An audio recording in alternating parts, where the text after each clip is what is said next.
No Jornal Brasil Atual, nós temos o prazer de conversar agora com o cientista político, professor da Fundação Escola de Sociologia e Política de São Paulo, professor Paulo Nicoli Ramires. Bom dia, professor, bem-vindo ao Jornal Brasil Atual e obrigado pela sua disposição de participar tão cedo numa sexta-feira aqui com a gente. Bom dia, agradeço o convite, é sempre uma honra poder fazer parte das entrevistas. Um abraço para o senhor desde já. Vamos falar... Aliás, tem muita coisa para falar, inclusive pelas últimas notícias desta quinta-feira, né, professor? O primeiro ponto que a gente ia colocar na nossa pauta, na nossa conversa, foi a visibilidade para a população brasileira dos ataques que aconteceram no último domingo, né? Uma pesquisa foi realizada mostrando que a popularidade do Bolsonaro nas redes sociais despencou e que a maioria da população também percebe que Bolsonaro foi responsável por esses ataques. Isso demonstra que o que aconteceu no último domingo pegou muito mal com a população brasileira. Isso pode impactar na possibilidade do Bolsonaro continuar sendo como um líder da extrema-direita no Brasil, ou essa percepção pode acabar com esse sonho de ele ser, esse condutor do extremismo aqui no país? Qual é a sua avaliação? E depois a gente vai falar do Anderson Torres, cartão corporativo, que não falta é assunto, né, professor? Pois é, né? Bom, primeiro que Bolsonaro certamente seguirá líder da extrema-direita, mas não de uma direita moderada, né?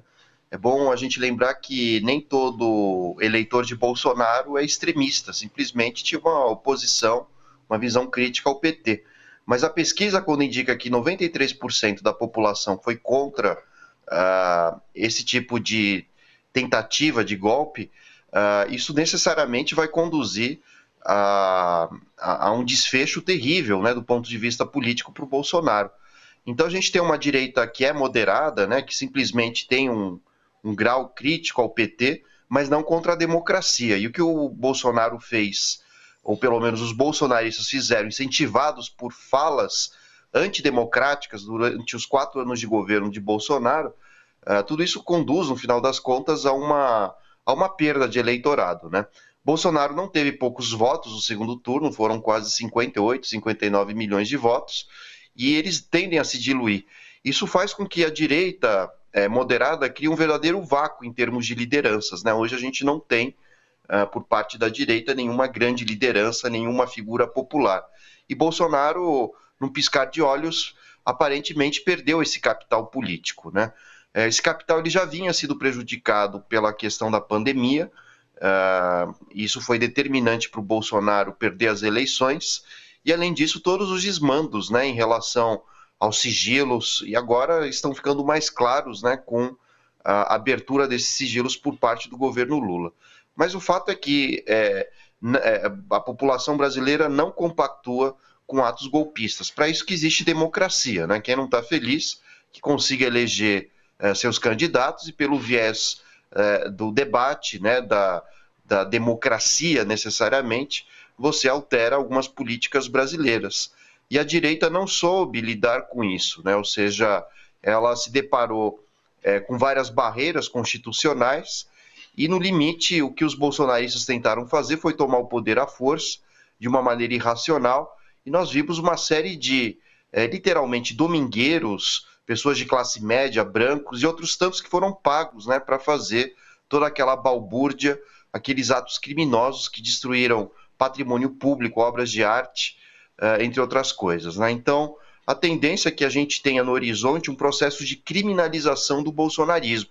E o Alexandre de Moraes, que é uma figura que a gente tem muita reticência, né, por ser de esquerda, ele, pelo menos do ponto de vista constitucional, ele sim tem jogado dentro das 4 linhas da Constituição, diferentemente do Bolsonaro, como nós vimos ontem, o aparecimento de um documento, uma minuta, né, em que os bolsonaristas queriam uma intervenção militar e uma anulação do processo eleitoral que foi absolutamente ilegítimo.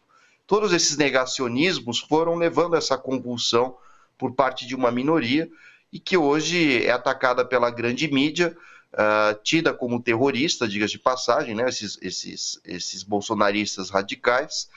E, enfim, a gente começa a ver no início do mandato do Lula o fim de uma noite de um sonho de verão, de reacionários, de uma direita ignorante, que a todo custo tentou tomar o poder, seja manipulando informações, agora tentando tomar o poder à força.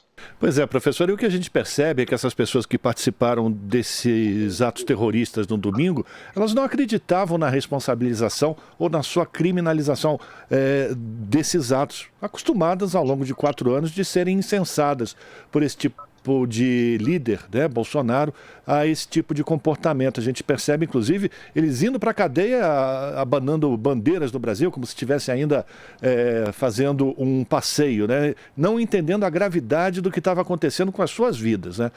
Mas o que chama a atenção também, professor, e aí vamos falar sobre essa minuta.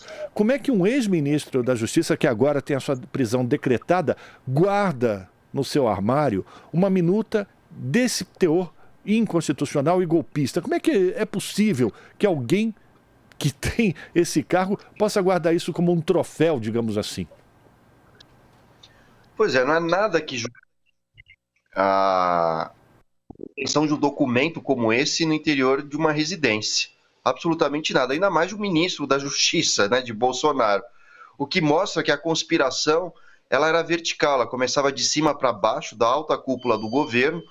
E a gente não pode esquecer que se a gente chegou a esse ponto, né, que acaba influenciando e estimulando golpistas a tomarem o poder, é porque o Brasil sempre fez vistas grossas à ultradireita no Brasil, né? A começar pela lei da anistia no final da década de 70, isso deu carta branca, né, para que pessoas que deveriam estar presas, como em outros países como a Argentina, que inclusive foram condenadas à prisão perpétua, né, por atos contra a humanidade, continuassem na política brasileira. Em 2016, a gente não pode esquecer que durante a votação no Congresso do impeachment da Dilma, o próprio Bolsonaro, ele elogiou o Coronel Ustra, né, que foi um torturador, né, um infeliz maldito, responsável pela morte de centenas de prisioneiros políticos e tortura deles. Então, esse clima, né, de não culpabilização, né, da ultradireita permaneceu com toda a força no governo Bolsonaro, e, como eu disse, era uma atuação de cima para baixo, ou seja, a alta cúpula do governo defendia o golpe, defendia o fechamento de instituições democráticas como o STF. Isso também foi aliado com o porte de armas, né, com a ideia de que o povo brasileiro seria livre se tivesse armas na mão. Vocês acabaram de passar notícias de indígenas, né, sendo mortos nas estradas. Então isso foi dando autonomia e autoridade para que qualquer cidadão atuasse como bem entendesse contra qualquer opositor, o que é uma atitude antidemocrática. E no final das contas, né, todos os eixos, né, todos os pontos se conectam quando a Polícia Federal, encontra esse documento na casa do Alexandre Torres. Não há nenhuma justificativa, ele até tentou justificar dizendo que iria picotar o papel, mas por que um papel desse pararia na casa exatamente de um ministro da Justiça, né? Por que não foi rasgado antes? E pior do que isso, esse papel revela que o Bolsonaro jamais esteve comprometido com a democracia. Ele tem, de forma insistente, para se livrar de qualquer culpabilização legal, ele tem dito que jogou nas 4 linhas da Constituição durante o seu mandato, que não é verdade, né? Os gastos com cartão corporativo, os sigilos e agora essa minuta demonstram que o Bolsonaro esteve preocupado, claro, com a família, não a família brasileira, mas com a própria família, e manter-se no poder a todo custo, sem seguir as regras constitucionais. A tendência, como eu disse, é que o Bolsonaro tenha processos aqui no Brasil e que possam conduzi-lo à prisão, e antes disso já há uma discussão também entre congressistas norte-americanos de anular o visto de Bolsonaro nos Estados Unidos, e também há uma investigação que pode ser iniciada pelo FBI norte-americano para identificar quais foram as relações dos bolsonaristas que estão nos Estados Unidos, inclusive o próprio Bolsonaro, com a tentativa de golpe aqui no Brasil. E por que isso?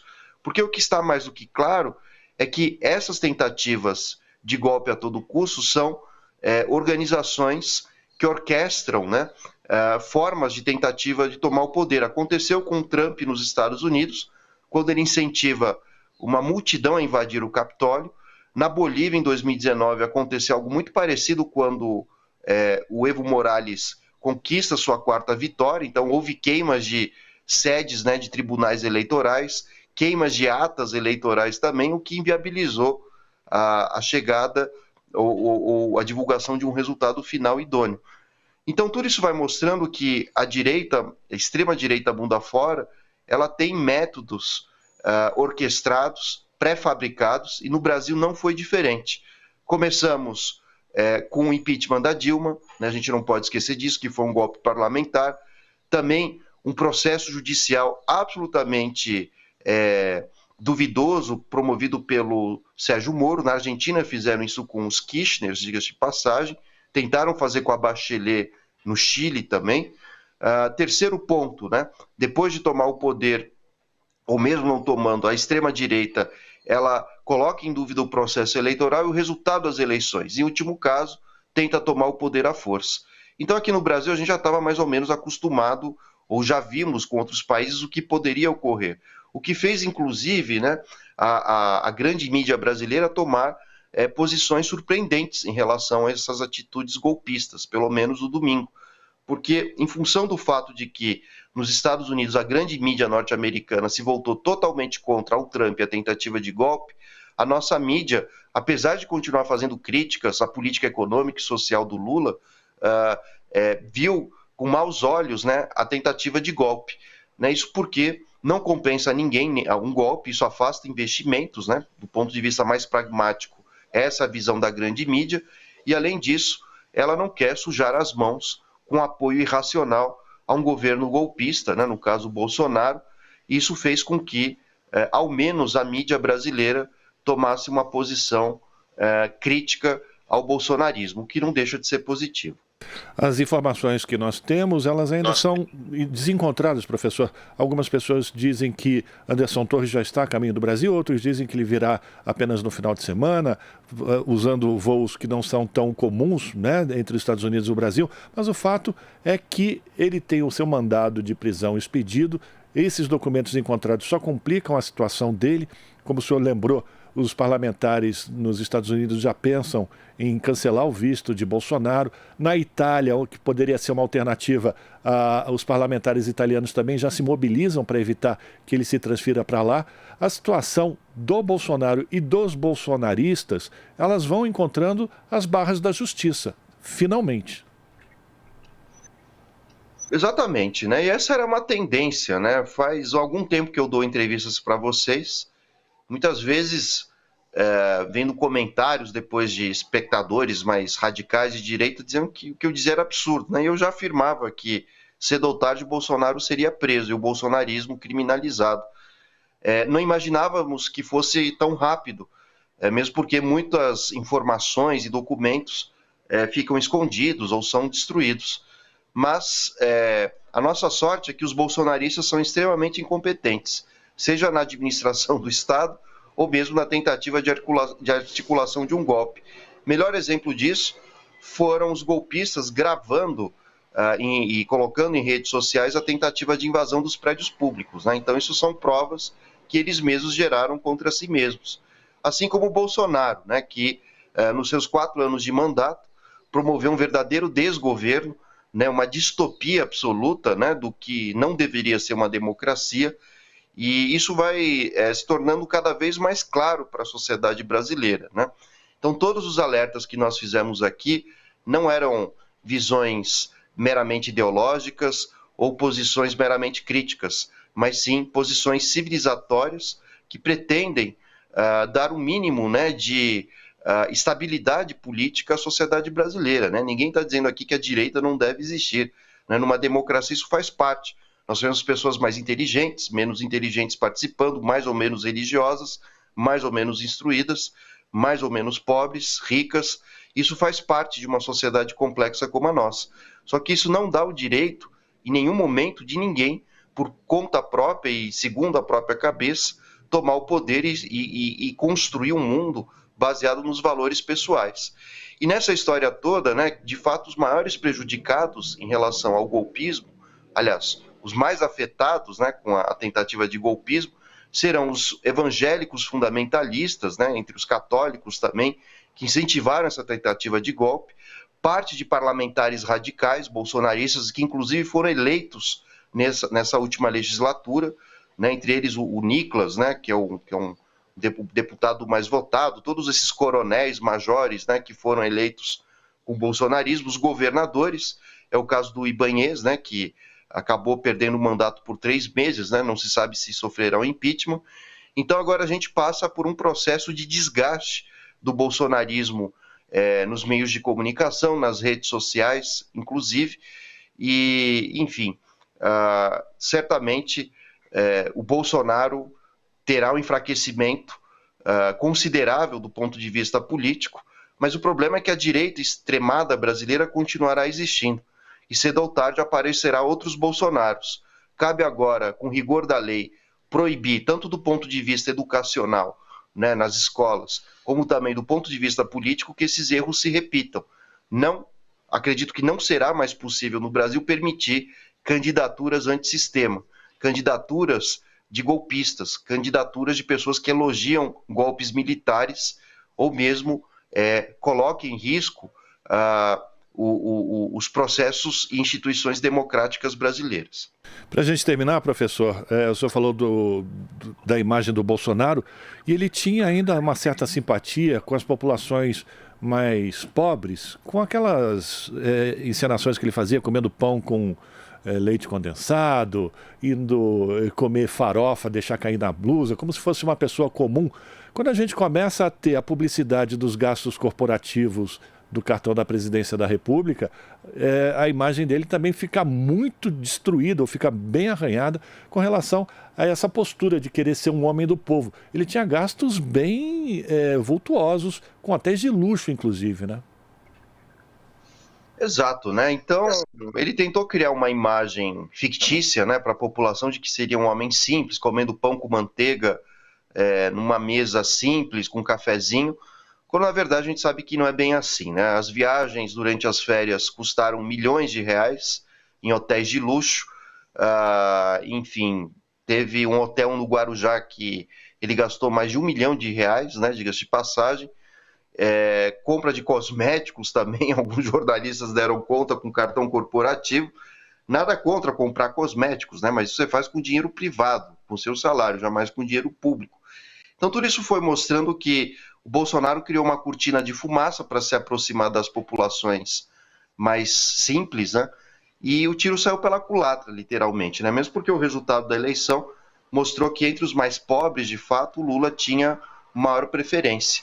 O Bolsonaro nada mais é do que a representação do estereótipo, né, da direita brasileira, né, da classe média burguesa, reacionária, e que, infelizmente, mantém privilégios, não pelo esforço próprio, mas simplesmente pela manutenção da força, do autoritarismo, seja na iniciativa pública ou privada, né? E esse é o grande temor da nossa direita, né? Ou seja, que pessoas mais simples, né, ascendam economicamente, politicamente, porque são mais competentes, e a gente vive aquilo que o Raimundo Faoro chamava de um estamento burocrático, que é um sistema patrimonialista no qual pessoas com privilégios, geralmente brancas, estão onde estão, não pelo mérito, né? Tanto que eles falam de meritocracia, mas a realidade é que são privilégios resultado de séculos de exploração escravocrata, assim como também o Estado fornecendo uma série de benefícios, anistias fiscais e fazendo vistas grossas a desmandos fiscais, a não pagamento de impostos, tomada de terras indígenas e, pior do que isso, com o uso da violência, né? Então, a gente vai começar a ver nesse país uma reformulação com o atual governo Lula de políticas de Estado, a começar, né, por esses empresários que financiaram os atos golpistas e que são esses privilegiados que eu comentava agora há pouco. Agradecer a participação do cientista político Paulo Nicoli Ramires, professor da Fundação Escola de Sociologia Política de São Paulo, a FESP-SP, pela sua participação aqui no Jornal Brasil Atual. É sempre uma alegria tê-lo conosco, professor, e convidá-lo para continuar participando ao longo de 2023. E sempre a gente repete, né, que neste ano de 2023 a gente tem as suas análises, mas para coisas positivas, né? Não para essas barbaridades que a gente ainda continua acompanhando resquícios desse governo Bolsonaro. Muito obrigado, viu? Eu agradeço o convite e um bom final de semana a todos. Conversamos com Paulo Nicolini Ramires, aqui no Jornal Brasil Atual.